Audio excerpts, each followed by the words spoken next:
Statehood हमारे लिए मुद्दा नहीं है। हम जो लड़ाई लड़ रहे हैं वो स्टेटहुड के लिए नहीं लड़ रहे हैं। स्टेटहुड तो हमें मिल ही जाएगा, हम उस चीज़ पे क्यों लोगों का वक्त ज़ाया करें, जिसके लिए तो पहले ही वज़ीर आज़म साहब और वज़ीर दाखिला अगर उनको हिंदुस्तान के लोग जो हैं दोबारा चुनते हैं, जो कि दिन ब दिन और ज़्यादा जो है नामुमकिन लगना शुरू हो गया है, लेकिन अगर किसी वजह ये वापस आ ही जाते हैं तो इन्होंने पहले ही कहा है कि जम्मू कश्मीर को जो है रियासत का दर्जा मिल जाएगा। अगर हुकूमत बदल जाती है, जिसकी हम उम्मीद कर रहे हैं, तो हमारी तो कोशिश यही होगी कि असेंबली इंतखाबात से पहले ही हमें रियासत का दर्जा जो है और फुल स्टेटहुड हमें रिस्टोर हो जाए। जून में ये इस इलेक्शन के नतीजे निकलेंगे और हम उम्मीद कर रहे हैं कि अगस्त सितंबर में असेंबली के जो है इलेक्शन वो मुकम्मल हो जाएंगे। तो हर असेंबली सेगमेंट पे इसका इम्पैक्ट होगा, नेशनल कॉन्फ्रेंस पे भी और बाकी पार्टियों। तो जाहिर सी बात है हम सियासी मुद्दों के साथ साथ डेवलपमेंट के इशू पे भी बात करते हैं। 2 महीने के अंदर अंदर असेंबली के इलेक्शन होने हैं, उसमें जो नेशनल कॉन्फ्रेंस का मंशूर होगा, उसमें जो नेशनल कॉन्फ्रेंस के कैंडिडेट्स होंगे, उसमें जो नेशनल कॉन्फ्रेंस का कैंपेन होगा, उसमें डेवलपमेंट की ज़्यादा बात होगी। इसमें जानबूझ के हम डेवलपमेंट पे इतना फोकस नहीं कर रहे हैं, क्योंकि हमारे लिए जो बड़ा पॉलिटिकल इशू है सेंटर को लेके, वो हमारे लिए एक मुद्दा है। आपने पीडीपी की तरफ से कोई ऐसा ऐलान सुना है?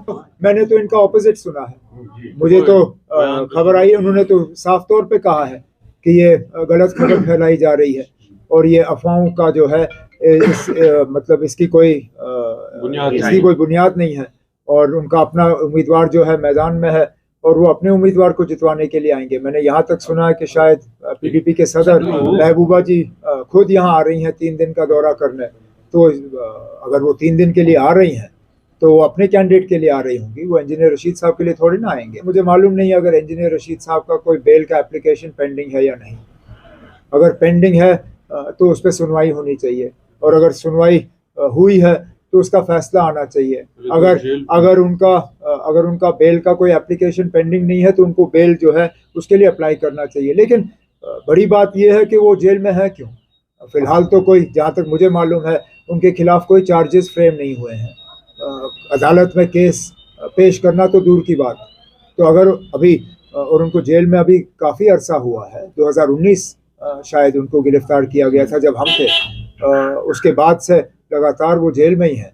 इतने साल के बाद अगर आज अभी तक भी आप उनके खिलाफ चार्जेस कोई फ्रेम नहीं कर सके तो उनको बंद रखने का कोई मतलब कोई जवाजियत ही नहीं है। हम सब जानते हैं, आप लोग भी जानते हो, मैं भी जानता हूँ, यहाँ के लोग जानते हैं कि इंजीनियर रशीद को किसने गिरफ्तार करवाया और उनसे बदला कौन ले रहा है। लेकिन इंशाल्लाह अगर जून में एक हुकूमत बदली और अगस्त में सितंबर में हमारी हुकूमत बनी, तो ये जो उसको बंद रखने का सिलसिला है, इसको हम ख़त्म कर देंगे। अगर 1 मिनट के लिए हम मान के चलें कि उन्होंने जम्मू कश्मीर में इतना बदलाव लाया है कि बस अब लोग पुरानी पार्टियों को भूल गए हैं, तो फिर उनको मुख्तलिफ प्रॉक्सी पार्टीज़ के पीछे छुप के ये इलेक्शन लड़ने की क्या ज़रूरत पड़ी? उनको अपना उम्मीदवार उतारना चाहिए था, फिर तो हम अपनी शायद ज़मानत खो जाते। हमें कौन वोट देता अगर बीजेपी का उम्मीदवार मैदान में होता? क्योंकि यहाँ इतना बदलाव आया है, इतनी तरक्की आई है। मुझे 4 दिन हो गए सौगाम में रहे हुए, मुश्किल से कल रात को मैंने बिजली देखी, क्योंकि बार बार मैंने तकरीरों में बिजली का जिक्र किया तो शर्मिंदा होकर आज इन्होंने लाइट छोड़ी। नहीं तो 3 दिन जो है लगातार सौगाम में मैंने कोई बिजली नहीं देखी। बाकी यहाँ का हाल हम सब जानते हैं। कल मैं केरन से होके आया, सड़क की हालत, मेरी गाड़ी जो है वो मुझे मालूम है मेरी गाड़ी पे क्या गुजरी। वहाँ मोबाइल फ़ोन का टावर है, टावर का सिग्नल दिखता है, लेकिन मोबाइल फ़ोन चलते नहीं हैं। इसी तरह बाकी जगहों में भी यही हाल है। लेकिन मैं फिर उसी बात पे आता हूँ कि अगर सारा कुछ बेहतर है और इतना बदलाव आया है तो बीजेपी के उम्मीदवार मैदान में क्यों नहीं? क्योंकि अगर बीजेपी के उम्मीदवार मैदान में होते, उनकी ज़मानत नहीं बचती। आपके पास मेरी तकरीरों के जो है वो रील होंगे, तो देखिए ना मैंने कहा पाकिस्तान का जिक्र किया। मैंने पाकिस्तान के हवाले से तब बात की जब आप लोगों ने सवाल पूछे। मैंने तकरीर में कहीं पे भी पाकिस्तान के हवाले से बात नहीं की। और जहां तक मजहब का सवाल है, मजहब का तो अब हमें जवाब देना ही होगा। जब बीजेपी के तरफ से बार बार मुसलमानों को जलील करने की कोशिश की जाती है, जब बार बार मुसलमानों के खिलाफ बात होती है, तो क्या हमारा फर्ज नहीं बनता कि हम इस चीज का जवाब दें? अगर वो मुसलमानों को जलील करना बंद करें, हम भी इस पे बात करना बंद करेंगे। हमने बार बार कहा है और हम और किसी की बात नहीं दोहराते, श्री अटल बिहारी वाजपेयी साहब की बात दोहराएं, जिनको इन्हीं नरेंद्र मोदी साहब ने भारत रत्न से नवाजा। उन्होंने ही कहा था कि हम दोस्त बदल सकते हैं, पड़ोसी बदल नहीं सकते। पाकिस्तान हमारा पड़ोसी था, है और आगे रहेगा। लेकिन हकीकत ये भी है कि बातचीत के लिए माहौल तैयार करना, उसकी जिम्मेदारी जो है वो दोनों मुल्कों की है। मैं सिर्फ इसके लिए दिल्ली की हुकूमत को या मरकज़ की हुकूमत को जिम्मेदार नहीं ठहराता हूँ। इस्लामाबाद को भी जो हमारी जो परेशानियां हैं या जो हमारे कंसर्न्स हैं उनको दुरुस्त करना होगा और बातचीत के लिए माहौल तैयार करना होगा। मेरी सिर्फ इंडिया ब्लॉक से ये मांग नहीं होगी, आने वाली जो भी हुकूमत होगी, हम चाहेंगे कि पाकिस्तान के साथ रिश्ते जो हैं वो सुधर जाएं और नॉर्मलसी की तरफ चलें। इलेक्शन डिले करने का अगर के कोई हुकूमत जो है वो कंटेम्प्ट ऑफ कोर्ट का खतरा लेने के लिए तैयार है तो करें डिले, क्योंकि ये इलेक्शन हमारे ऊपर कोई एहसान नहीं हो रहा है। ये इलेक्शन तो बहुत पहले होने चाहिए थे। जम्मू कश्मीर में अब 10 साल हो गए असेंबली इलेक्शन हुए। अगर आप 6 साल का जो हमारा पहला 6 साल का टर्म होता था, अगर उसको ले लें तो 4 साल डिले है। अगर आप बाकी मुल्क की तरफ 5 साल का टर्म ले लें तो अभी तक 2 टर्म्स हो जाने चाहिए थे। तो ये जो इलेक्शन अब इलेक्शन की बात हो रही है, ये तो सुप्रीम कोर्ट की बदौलत। उन्होंने अपने फैसले के दौरान हुकूमत को और इलेक्शन कमीशन को वाज़िया हिदायत दी कि 30 सितंबर से पहले पहले ये सिलसिला जो है ये ख़त्म हो जाना चाहिए। तो इसमें डिले की जहाँ तक मुझे लगता है कोई गुंजाइश नहीं है। और जवाजियत क्या है? पहले तो ये कहते हैं हालात बिल्कुल ठीक है। अगर हालात ठीक है, नॉर्मल सी है, तो फिर इलेक्शन पोस्टपोन करने का तो सवाल ही पैदा नहीं होता। मैंने तो कागज़ पहले भरे थे ना, हमारा ऐलान तो पहले हुआ था। काश अगर हमारा मैदान में उतरने से पहले उन्होंने ये बात हमसे की होती।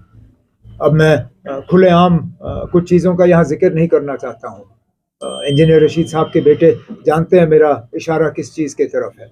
लेकिन अगर नेशनल कॉन्फ्रेंस के तरफ से यहाँ मैंडेट का ऐलान होने से पहले ये बात हम तक पहुँचा दी गई होती तो हम ज़रूर इस पे गौर करते। क्यों ना करते। इंजीनियर रशीद साहब के साथ हमने असेंबली में काम किया हुआ और मैं मान के चलता हूँ कि उनके साथ यहाँ के एक फर्द के तरफ से बहुत बड़ी नाइंसाफ़ी हुई है। मैं जगह जगह जहाँ गया मैंने यही कोशिश की कि मैं देखूँ ये जो नया कश्मीर की बात होती है, ये जो नए डेवलपमेंट और प्रोग्रेस और इंफ्रास्ट्रक्चर की बात होती है, ज़मीनी सतह पर मुझे कहीं ये नज़र आए। लेकिन मुझे नया काम कहीं पर नज़र नहीं आया, कहीं पर भी नहीं। मुझे वही काम नज़र आए जो पहले हुआ करते थे। कुछ उनमें से वहीं रह गए जहां हमने 2014 में छोड़ा था। उससे आगे कोई प्रोग्रेस नहीं। टूरिज़्म की बात होती है, लेकिन मुझे बताएं ना, इस पूरे ज़िले में कौन सा नया टूरिज़्म का इंफ्रास्ट्रक्चर बना। यहाँ पे मेरी हुकूमत में हमने बंगस लोलाब धरंगियारी को टूरिज़्म डेवलपमेंट बोर्ड ये इसका अथॉरिटी का वो दिया दर्जा। उसके बाद से कौन सा नया इंफ्रास्ट्रक्चर बना। बैनर और पोस्टर तो ये लगाते हैं बंगस फेस्टिवल, लेकिन बना क्या वहाँ पे। सड़क के हवाले से जो है एक पूरे रूट को ग्रीन ट्रिब्यूनल में जो है अब रोक के रखा हुआ है। काश हमें जो है 2019 के बाद कुछ बेहतर देखने को मिलता, लेकिन